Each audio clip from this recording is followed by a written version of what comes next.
फिर से हमारे वैज्ञानिकों पर गर्व करने का दिन है।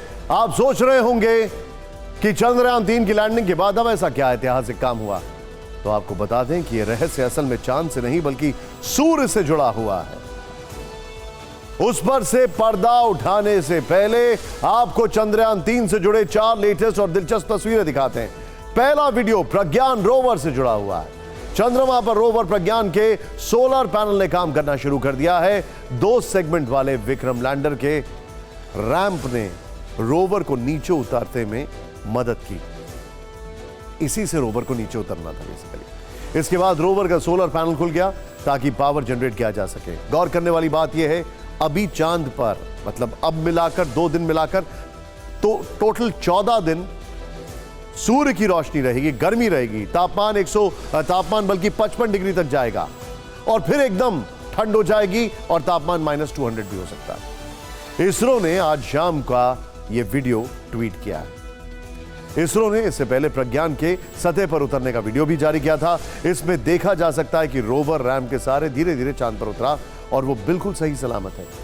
अब से 2 घंटे पहले इसरो ने बताया कि प्रज्ञान रोवर सतह पर अब तक 8 मीटर चला है।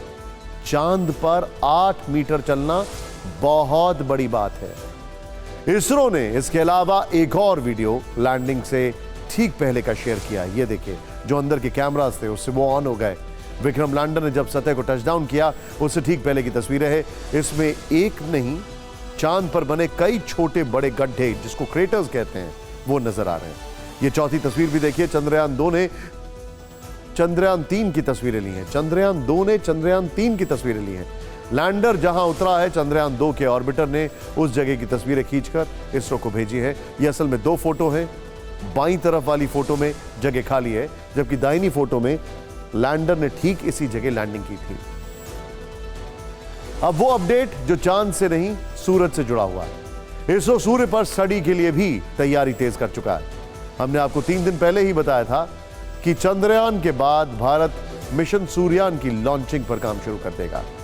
आज से जुड़ी अहम तारीख सामने आई है। 2 सितंबर को आदित्य L1 लॉन्च हो जाएगा। 2 सितंबर को इसरो अपना पहला सूर्य मिशन लॉन्च करेगा। आंध्र प्रदेश में श्रीहरिकोटा के सतीश धवन स्पेस सेंटर से मिशन आदित्य L1 लॉन्च किया जाएगा।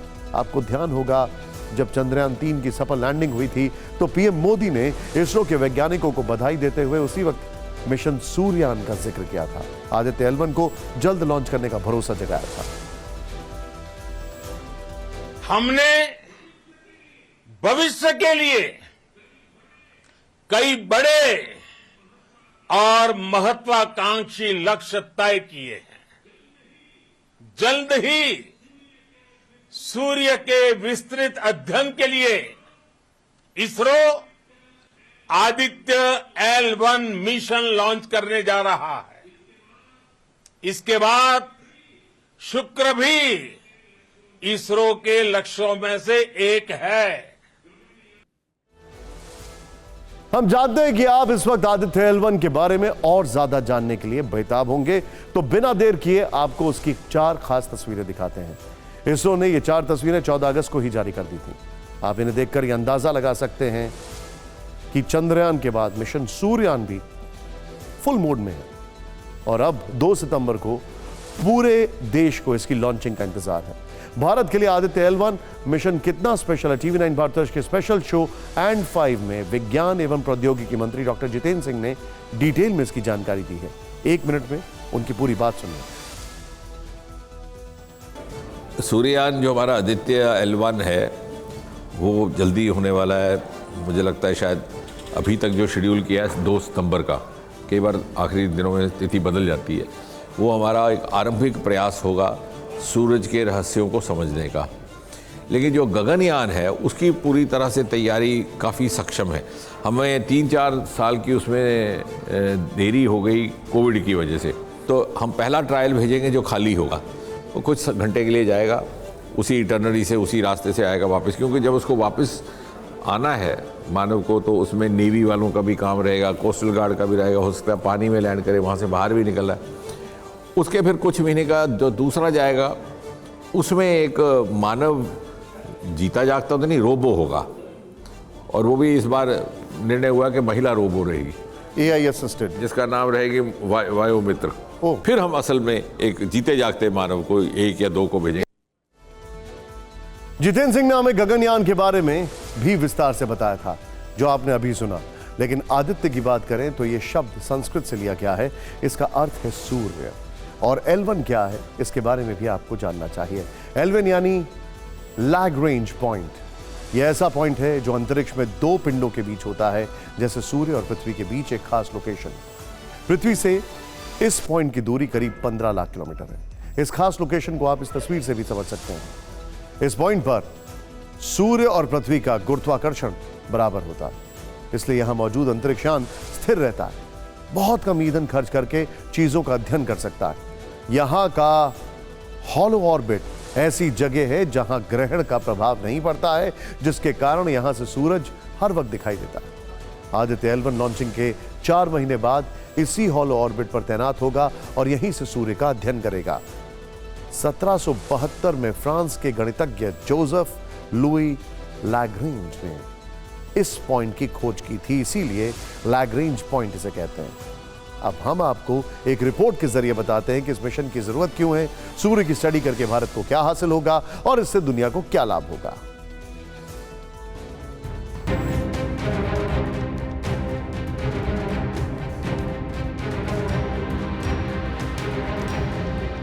पृथ्वी और सूरज के बीच की दूरी करीब 15 करोड़ किलोमीटर है। धरती पर सूर्य की किरणें पहुंचने में करीब 8 मिनट का वक्त लगता है। आदित्य L1 जहां तैनात होगा, धरती से यह दूरी करीब 15 लाख किलोमीटर है और इस दौरान Aditya L1 solar coronal ejection यानी सूर्य के ऊपरी वायुमंडल से निकलने वाली लपटों का एनालिसिस करेगा। ये लपटें हमारे कम्युनिकेशन नेटवर्क और पृथ्वी पर होने वाली इलेक्ट्रॉनिक गतिविधियों को प्रभावित करती हैं। एक इवेंट हुआ था, शायद 1843 का समय रहा होगा वो। उस वक्त सूरज से ऐसे ही high energy particles, high energy radiation धरती की साइड चले थे और जब वो धरती पे पहुंचे थे तो उस वक्त हालत ये हो गई थी कि वहाँ पर धरती पे अपने आप छोटे छोटे स्पार्क्स होने लगे थे, क्योंकि वो हाई एनर्जी पार्टिकल धरती तक पहुँच गए थे। अगर ये सिचुएशन आज होती है, जब धरती के चारों तरफ धरती की जमीन से 250-400 किलोमीटर ऊपर इतनी सारी सैटेलाइट्स घूम रही हैं, जैसे इलोन मस्क साहब के स्टारलिंक मिशन की सैटेलाइट्स घूम रही हैं, हजारों सैटेलाइट्स घूम रही हैं, तो अगर अब ऐसा कोई इवेंट होता है जहां पर high energy radiation, high energy magnetic field, high energy particles सूरज से आते हैं, तो वो बहुत बड़ा नुकसान कर सकते हैं। इसलिए हमें सूरज को पढ़ना जरूरी है। ये पहला भारतीय मिशन होगा जो सूर्य का अध्ययन करेगा, लेकिन ये इतना आसान भी नहीं होने वाला है। आदित्य L1 को सूर्य की भयंकर गर्मी का सामना करना होगा। सूर्य से निकलने वाले खतरनाक रेडिएशन से बचना होगा। हालांकि जिस तरह चंद्रयान 2 से सबक लेते हुए चंद्रयान 3 की तैयारी की गई थी, ठीक उसी तरह से आदित्य L1 को इन खतरों से बचाने के लिए भी खास ध्यान रखा गया है। आदित्य L1 कहां तैनात होगा और क्या करेगा, यह तो आपने समझ लिया, लेकिन यह काम कैसे करेगा यह भी समझ लीजिए। आदित्य L1 में 7 पेलोड यानी विशेष यंत्र होंगे। ये यंत्र सूरज की किरणों को जांच अलग अलग तरह से करेंगे, सौर तूफानों से जुड़ी गणनाएं करेंगे। इसमें HD कैमरे भी लगे होंगे। सूर्य की हाई रेजोल्यूशन तस्वीरें अन्य डेटा के साथ हमें मिलेंगी और फिर इस डेटा को इसरो के वैज्ञानिक बाद में स्टडी करेंगे। आदित्य L1 के बारे में हमने इसरो के पूर्व वैज्ञानिक मनीष पुरोहित से डिटेल में बातचीत की है। उन्होंने हमें बताया कि सबसे पहले इसकी परिकल्पना साल 2008 में की गई थी, तब इसका नाम सिर्फ आदित्य था। तब योजना यह थी कि आदित्य सिर्फ धरती के चक्कर काटेगा। बाद में इसका दायरा बढ़ाया गया और इसे सूर्य के नजदीक भेजने का फैसला किया गया। हमें इसकी लागत भी पता चली है। आदित्य L1 मिशन पर अब तक कुल 456 करोड़ रुपए खर्च हुए, यानी चंद्रयान 3 की तरह इसका बजट भी कई हॉलीवुड और बॉलीवुड की फिल्मों से काफी कम है। अगर नासा के सोलर मिशन से इसकी तुलना करें तो 2018 में नासा ने पार्कर सोलर प्रो को लॉन्च किया था, जिसका कुल बजट 12,400 करोड़ रुपए था। और भारत का आदित्य मिशन नासा के इस सोलर मिशन के मुकाबले करीब 27 गुना सस्ता है। तो अब कुर्सी की पेटी बांध लीजिए, क्योंकि आदित्य L1 की लॉन्चिंग में अब सिर्फ 7 दिन और बाकी हैं। इसके बाद इसरो 140 करोड़ भारतीयों को गर्व करने के लिए एक और मौका, एक और लम्हा देने जा रहा है।